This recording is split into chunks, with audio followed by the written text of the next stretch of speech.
can start. Just one sec before. What is my role in the company, guys? Oh my god! I told.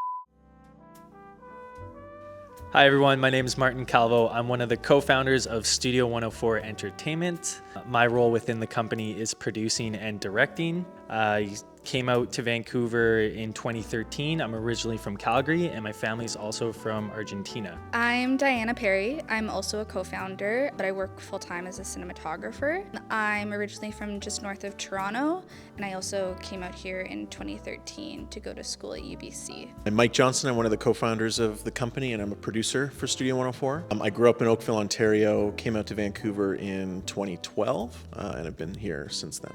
Hi, I'm Andy Alvarez, and I am one of the co-founders of Studio 104 Entertainment. I am also a writer and director, and I was raised in Colombia and in Canada.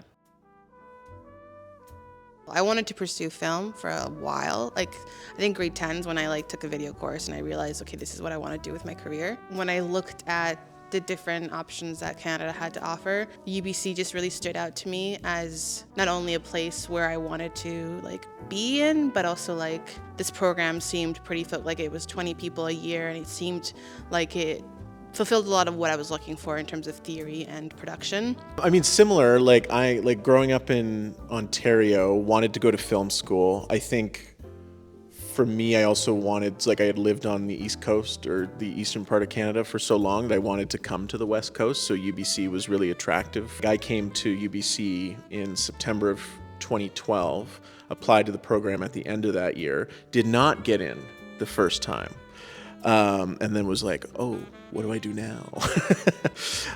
And then I don't want to say it was it wasn't a gap year or anything, but it was a year of sort of figuring things out. And it's okay, I want to be a part of this program. I want to be in this program. What do I have to do to get myself there? So I kind of did everything, volunteered on film sets.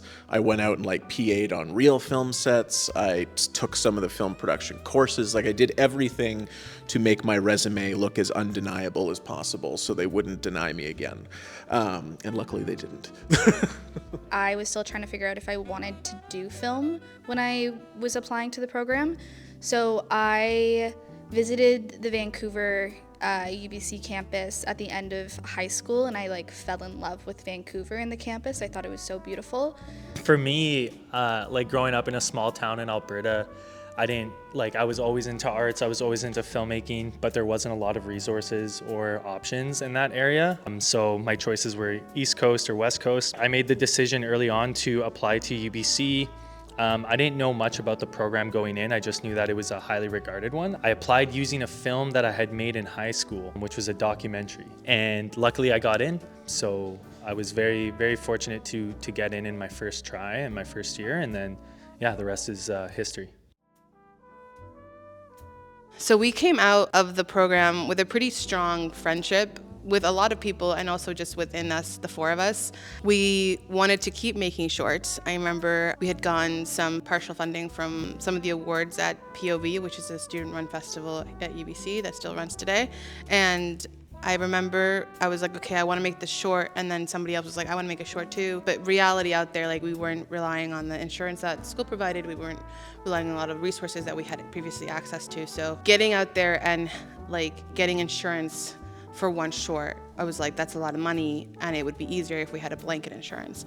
And then we realized that it could be the same. We could apply to some more funding for shorts if we had a company or were incorporated. So a lot of it came from, well, let's create this collective, because all four of us have this vision to work on more projects and kind of keep practicing this craft. And that's where it started off. It was with the four of us just had this idea that we wanted to keep working on these stories and develop them, and then we called it Studio 104 Entertainment because we met in this room, which is called Studio 104 at the Theater and Film Building, and that's the beginning. That's the essence of it. At the time, coming out of school, we all sort of went into various crew roles, and an opportunity came up where actually all four of us were going to be able to work on the same crew, which was great.